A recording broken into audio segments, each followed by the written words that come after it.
Assalamualaikum, salam sejahtera, shalom, om swastiastu, namo buddhaya, salam kebajikan. Kembali lagi pada Tarot Official. Di sini saya akan mereadingkan tentang usaha ke depan, pekerjaan ke depannya seperti apa, atau usaha apa yang bagus ya untuk ke depannya. Nah, sebelum saya mulai readingan, saya hanya menyampaikan bahwa tarot ini hanyalah sebuah permainan. Sebuah permainan menyerap energi banyak orang, dan jika terjadi kecocokan, berarti energi teman-teman bisa saya serap. Namun jika tidak, maka energi teman-teman belum nyampe kepada saya, maka saya mengingatkan bahwa jika ini hanya sebuah permainan, maka semuanya kita kembali serahkan kepada pemilik hidup kita, ya, kepada alam semesta. Biarlah apa yang kita rancangkan semua sejalan menurut sang pemilik hidup. Oke, kita akan mulai saja. Di sini saya akan mulai mengocok kartu. Namun sebelumnya saya meminta tolong bantuan teman-teman untuk like dan subscribe channel YouTube saya agar kedepannya saya lebih bersemangat, lebih fokus terhadap bidang tarot ini ya, untuk readingan-readingan selanjutnya. Oke, kita mulai saja.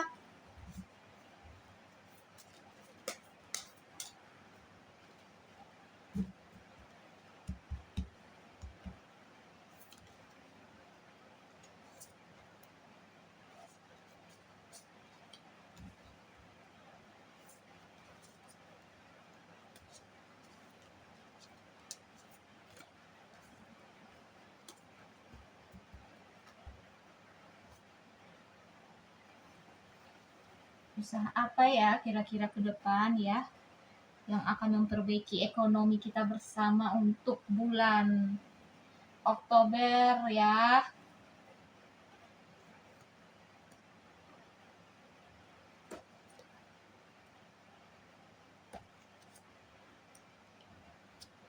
Oke, kartu pertama ya, kartu yang baik. Di sini ada ketenangan dalam pemikiran kita ya. Teman-teman bisa berpikir kira-kira bisnis apa yang akan saya lakukan, usaha apa yang saya lakukan ya. Di sini ada pikiran yang tenang, ada harapan baru ya. Ada harapan yang bisa membawa teman-teman untuk melakukan perubahan ekonomi dalam keluarga, dalam diri sendiri ya. Teman-teman bisa berpikir dengan bijak. Walaupun nanti akan ada tantangan, tetapi teman-teman bisa melaluinya. Entah itu tantangan dari dalam diri sendiri, kadang tantangan dari dalam diri sendiri itu yang terkadang berat untuk kita ya, untuk kita memutuskan. Terkadang berani nggak ya, bisa tidak ya, ya itu. Tapi di sini kalian bisa memutuskan ya, usaha apa yang akan saya mulai. Kalaupun kalian memulai usaha kalian, di sini akan ada sebuah harapan, sebuah impian yang tercapai. Jadi jangan ragu. Jika keputusanmu itu sudah bulat, keputusanmu itu sudah tepat menurutmu, pasti kamu bisa melaluinya, ya. Yang penting kamu pikirkan dengan pikiran yang tenang, dengan pikiran yang bijak, hati yang tenang, jangan terburu-buru, jangan tergesa-gesa. Ya, sabar saja. Sabar dalam melakukan usaha awal yang kamu sudah lakukan untuk memperbaiki ekonomi kamu ke depannya. Kemudian, nah, di sini kartu kedua ya menunjukkan bahwa akan ada kebangkitan ya, akan ada kebangkitan. Mungkin kamu sudah pernah melakukan usaha ekonomi secara mandiri, cuma saat itu kamu punya usaha ini kurang berkembang sehingga membuatmu merasa sudahlah, tidak usah saya lanjutkan lagi. Tetapi di balik ini semua ternyata kamu harus bangkit. Kamu tidak boleh terpuruk karena usahamu yang sebelumnya belum berkembang atau sudah sempat menjalankan tapi mandek di pertengahan ya. Di sini akan ada berserahan diri ya, lebih berserah kepada Sang Pencipta. Tuhan akan membukakan jalan sehingga kamu bisa berani bangkit, kamu bisa berani bangkit dari keterpurukanmu ya di sini.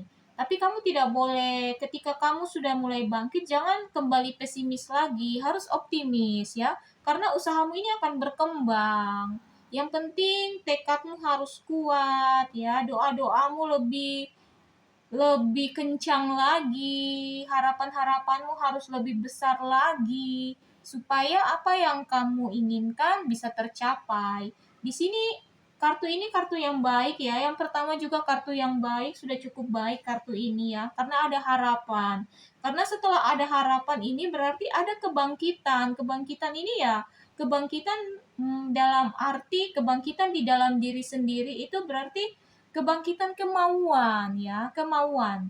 Kemauan dari dalam diri sendiri itu yang bisa membawa kita ke dalam keberhasilan. Jangan terlalu mempertimbangkan hal-hal yang membuat kamu sendiri tidak berani maju untuk melakukan yang terbaik untuk hidup kamu. Terkadang memang kita berpikir, aduh saya mau mulai tapi saya ragu.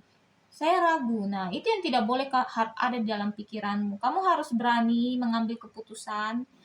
Kira-kira apa yang harus saya lakukan ke depannya supaya ekonomi saya membaik di sini? Karena kalaupun kamu berhenti di tengah jalan, ya, itu akan rugi sendiri. Karena ibaratnya kamu sudah memulai dengan hal yang baik, berarti kamu juga harus berani bangkit dari keterpurukan yang pernah kamu lalui. Jangan kamu teringat-ingat lagi, ya. Kartu yang ketiga, ya. Nah, kartu yang ketiga ini juga bagus ya kartunya. Karena ketika kamu bangkit ya, akan ada semangat. Semangat dari dalam diri kamu, semangat dari keluarga kamu yang terus mendorongmu ya. Ada semangat dari kawan-kawanmu. Di sini terlihat bahwa kamu orang yang berani mengambil keputusan. Kamu orang yang berani mengambil suatu tindakan. Kamu tidak takut walaupun suatu masalah akan muncul, kendala-kendala akan muncul, tapi kamu tetap akan berjuang. Berjuang untuk usahamu lebih maju lagi, ya, usaha ekonomimu lebih maju lagi. Walaupun hasilnya belum nampak, ya, belum nampak, tapi dengan adanya kemauan, dengan tekad, ya, jiwa yang optimis, pikiran yang positif, itu akan membawa kamu kepada kesuksesan. Jadi ekonomimu ini akan membaik. Yang penting itu semua ada di dalam diri kamu sendiri. Jika kamu ragu-ragu, maka itu tidak akan terjadi. Jadi jangan pernah ragu dengan kemampuan yang kamu miliki di dalam diri. Kamu bisa melewatinya walaupun ya angin nanti akan bertiup sangat kencang, kamu mampu melaluinya. Kamu mampu karena bukan dengan bantuan orang lain ya. Ini dengan kegigihanmu sendiri ya. Kamu yang akan memimpin usahamu sendiri. Jadi jangan takut, jangan ragu, jangan cepat kecewa ketika terjadi hal-hal yang membuatmu merasa saya tidak mau lagi melanjutkan usaha saya. Saya berhenti saja karena modal saya belum kembali. Tidak seperti itu. Tetap laju ya, jangan berdiam diri. Kita harus gunakan apa yang ada pada diri kita, potensi yang ada di dalam diri kita. Kita harus gali terus. Apa itu kira-kira ya? Walaupun kadang kita berpikir, saya hanya ibu rumah tangga. Tidak ya. Kalau ibu rumah tangga pun pasti akan ada usaha-usaha kecil, sekecil apapun itu pasti akan ada untuk saling membantu menopang dalam ekonomi keluarga. Itu saja yang bisa saya sampaikan, yang bisa saya baca untuk kartu ini.